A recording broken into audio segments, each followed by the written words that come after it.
वक्त मौजूद हैं नवाबगंज विधानसभा क्षेत्र से विधायक doctor MP Arya ji. Doctor साहब, शपथ ग्रहण के दौरान आपके नाम की चर्चाएं चल रही थी जी। आधार ये था कि बरेली जिला कुर्मी बहुल क्षेत्र है और आप कुर्मी बिरादरी से आते हैं जी। तो उम्मीद ये जताई जा रही थी कि डॉक्टर MP आर्या मंत्रिमंडल में शामिल होंगे, लेकिन ऐसा नहीं हो पाया। क्या कारण मानते हैं? नहीं, कारण कुछ भी हो मैं नहीं जानता हूँ, लेकिन पार्टी हमारे लिए जो भूमिका तय करेगी वो स्वीकार है और उसके लिए मेहनत करेंगे। इस बार ऐसा देखा गया था जो लोग हारे हुए प्रत्याशी थे वो मुख्यमंत्री बन गए, जैसे उत्तराखंड में आप देखें। ऐसा है कि उनकी पार्टी के लिए कुछ महत्वपूर्ण भूमिकाएं हैं, उनके कारण से चुनाव में बहुत फायदे मिले हैं। हो सकता है कि कुछ कारणों से वो बाकी सीटों को देखते रहे हों, स्वयं को देख ना पाए हों, इसलिए हारे हों, लेकिन निश्चित रूप से वो पार्टी के लिए बहुत महत्वपूर्ण और इसीलिए उत्तराखंड में मुख्यमंत्री और उत्तर प्रदेश में उप मुख्यमंत्री जो बने हैं वो अपने क्षेत्रों में महत्वपूर्ण हैं और भारतीय जनता पार्टी के लिए बहुत ही महत्वपूर्ण तरीके से काम करने वाले हैं। जिन लोगों की शपथ नहीं हो पाई है, जैसे कि आप या अन्य विधायक, उनकी शपथ कब हो रही है? 28 तारीख में या 29 तारीख में, 2 दिन है। इसके बाद में क्या होने वाला है? जैसे बाबा जी का पिछले 5 साल बुलडोजर चला, क्या नवाबगंज में भी ऐसा देखने को मिलेगा? देखिए, भारतीय जनता पार्टी किस तरह से काम करती है आप जानते हैं।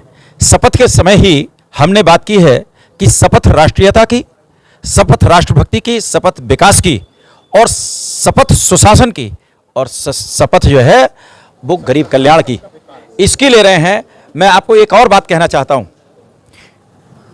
बाबा योगी आदित्यनाथ ने एक बात कही है कि पहले हमारी प्रतिस्पर्धा थी दूसरी सरकारों से, पहले वाली सरकारों से हमारी तुलना थी, अब हमारा कंपटीशन स्वयं हमसे है। हमने पिछले कार्यकाल में क्या काम किया है उससे और बेहतर करना, ये हमारा लक्ष्य है। ऐसा नवाबगंज में भी होगा? निश्चित रूप से होगा। इसके अलावा डॉक्टर साहब, जैसे मौका परस्त लोग जो हैं चुनाव के दौरान आपके साथ नहीं थे, अब फिराक में लगे हुए हैं कि डॉक्टर साहब के साथ में हो जाए, तो ऐसे लोगों को क्या होगा? क्या शामिल कराया जाएगा उन्हें?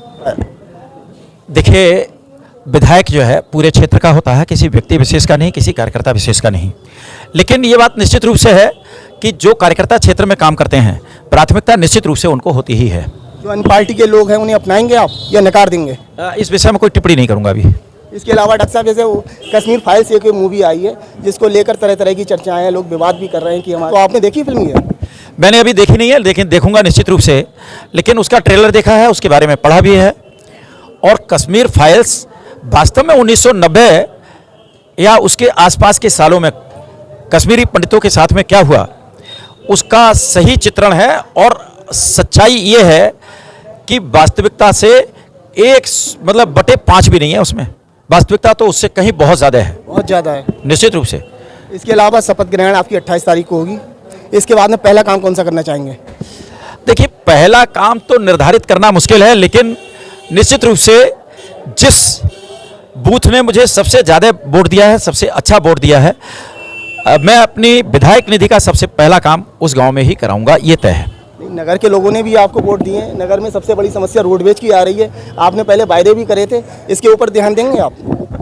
देखिए, जो मैंने प्राथमिकताएं बताई हैं 100% उस पर काम होगा। नगर में रोडवेज एक बड़ी समस्या है, रोडवेज है, बाकी नगर से लेकर के कुड़राकोठी तक का मार्ग है, ये मैंने अपनी प्राथमिकताएं बताई। लेकिन ये बड़े काम है, विधायक निधि से इनका कोई लेना देना नहीं है, ये विभागों से कराए जाने वाले काम है। निश्चित रूप से ये सब काम कराए जाएंगे, आगे होंगे सारे 100% होंगे।